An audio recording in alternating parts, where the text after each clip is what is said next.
Hello everybody, this is Leena from Lukunurkka, and this is my top picks from the year 2015. So, because my wrap-up was kinda stat-based, I wanted to make another video where I discussed what were my favorite books. Before that, there was one graph that was missing from the last one. So here it is, how my rating system was for last year. What I see when I look at this graph and when I went through and see what titles were in which category, I saw that I need to solidify my rating system. Because there were books that I would write either higher or lower, I was pretty stingy on the stars, which may be one of the reasons there's so many 3 and 4 stars. Just adding that half point there would be too much. But anyway, I like this still better than just having 5 stars system that is in Goodreads, because that doesn't tell you anything. So overall, when I look at this, what I would say that my reading year was satisfying, but not amazing, which is true. So, what were the books that caught my eye? I am going to make division between different genres, so basically I can pick up more books to tell you about. So let's go to my favorite genre, fantasy. The book I absolutely loved, Song for the Basilisk by Patricia McKillop. I love her books. I found her last year, 2014. What is the story in the book? It starts off like many traditional fantasy stories of noble family that is mostly killed and only one survived. The child was taken a long way away to survive and come back and take the glory. But instead of having the young man as a protagonist, this book waits. Rook, the main character, is not gonna run away as a teenager. No, actually he had pretty much a life there, like 40 years in the island of Bards, where before he went back and settled the score. And that was something that made this book better because the main character was more mature and had different viewpoints of the life than the young characters that are in similar situation. The things I absolutely loved about this book is its writing style and how poetic it is. And also, if you'd know me, you'd know that I absolutely love when there is music as a magic system. Because I like my magic in my fantasy less technical. I like it to be mythical. I like it to be more art than science. And music as magic holds a special place in my heart. The Rook was taken to the Isle of Bards and the music was base of their magic. Yeah, I was pretty happy with this one. So, the next pick from this category, and yes, I'm gonna pick more than one sometimes, you cannot stop me, is Uniin piirretty polku by Helena Varis. Translated that would be something like Path Drawn into Dreams or something like that.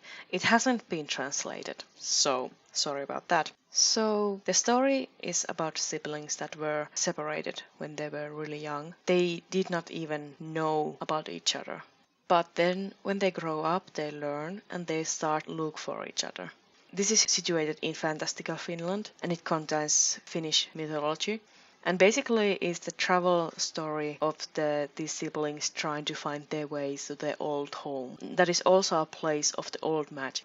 And that was one of the things I loved about it because I always love when the stories are about finding old magic, old mythology, old culture and bringing it back. I like the magic comes back plot points. It's much more hopeful than the Tolkienist elves are going away, all the magic is leaving the country. I'm like, oh, why? But seeing that this is the first book of the series, I don't know how it's gonna end because I haven't finished it. Okay, on to the next category. So, I've been trying to read more classics, and these were my favorite classics of the year. 1984 by George Orwell and 2001 Space Odyssey by Arthur C. Clarke. So, for those who don't know, the 1984 is a classic dystopian story that describes a world where the government has total control of the population and their ideals. 1984 was surprisingly chilling. I knew about that military would be involved and there would be spying on the people. I knew that, and that was not the part that were affecting me the most. It was the amount of brainwashing that was happening there. The double truth, the scene when they were having this whole mass of people spewing the hate of their enemy. And then there comes a person who tells them that They are no longer in war with those countries, but they are war with other countries. And the crowd went with that idea so fast, and the hate was back so fast. That they could control the crowd was scary. And then when through the main character we saw how well they could control even the individuals who were trying to resist. That was really, whew, that it was really good. That book was really negative of the humanity by large. So the next book was much more uplifting. Space Odyssey is situated in near future, where we are on the moon and we are going deeper and trying to learn more about it. We find a monolith that is clearly not made by humans, and it shows a sign where to go, and we start to follow that sign. The Space Odyssey, majestic would be the right word to describe it. I found that I love voyage sci-fi. I love how it brings out the curiosity of the humanity, and it was just great. Then my favorite non-fiction book is Syötäväksi kasvatetut by Elina Lappalainen. Translated that would be Raised to be Eating, and it was about meat production in Finland. Of all of the non-fiction books I read, this was the one that came closest to me. I have been reading about history of the Hells Angels, witch trials, light pollution, and other stuff that I picked up because, oh, that sounds interesting, I'm gonna read it. But this was the book that came closest to my personal life. And I still think that this is a good book to give to anybody who eats meat in Finland, because unlike few others I have seen, it was less personal tone. If you wanted to change somebody's point of view, I think that showing the facts like this would be much more productive than going on about animal rights. That's a different discussion. This book was about facts, how the system works, and what was the problems in the system. My favorite from the literary fiction, I picked up A Life of Pi by Jan Martel.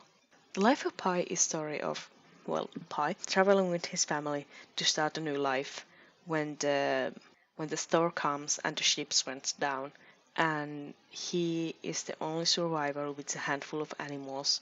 Very quickly came just him and this giant tiger that are trapped in the lifeboat, how they survive and what they see during their travel to the safety. If 2001 was majestic voyage to the space, and it showed the glory of everything that could be outside of the Earth. This has a little bit same feeling, but instead of going into space, you are in the ocean. Smaller pick, but I wanted to mention this, my favorite books from the horror category. Verenhimo, suomalaisia vampyyritarinoita. A collection of Finnish vampire stories collected by Juri Nummelin. Sorry again, no translation there. But what I loved about it is that the vampire stories, they feel so far away from me. They brought the vampire stories so near to Finnish style. Of course, different short story has had different styles. There were a few stories that could be in any city, but then there were a few that were in Lapland. And in one story, they treated vampires as we do treat huge predator animals, namely wolves. It was mirroring the argumentations and the discussion and the attitudes we had against wolves here. And it was really interesting.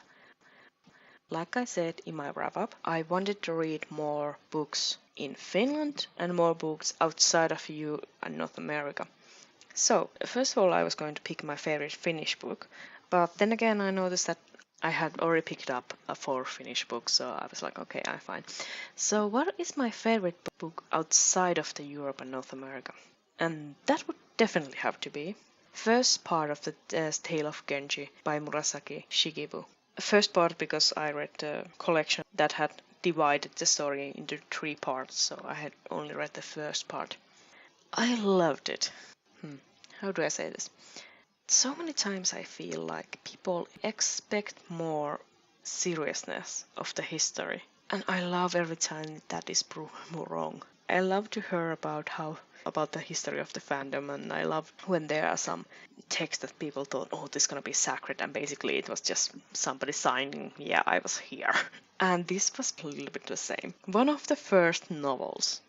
It was basically Harlequin novel of the time. And I loved it. It was interesting because it showed the system it was written in, which of course is feudal Japan's nobilities. It was series of romantic stories and what women will Genji will find this time. Oh god. So I said this is one of the first novels. What is the story? Well, the story is that there is this good-looking and handsome nobleman in the feudal Japan's aristocrat, and we are basically following his adventures with the love and politics and drama. And there's lots of all of those things.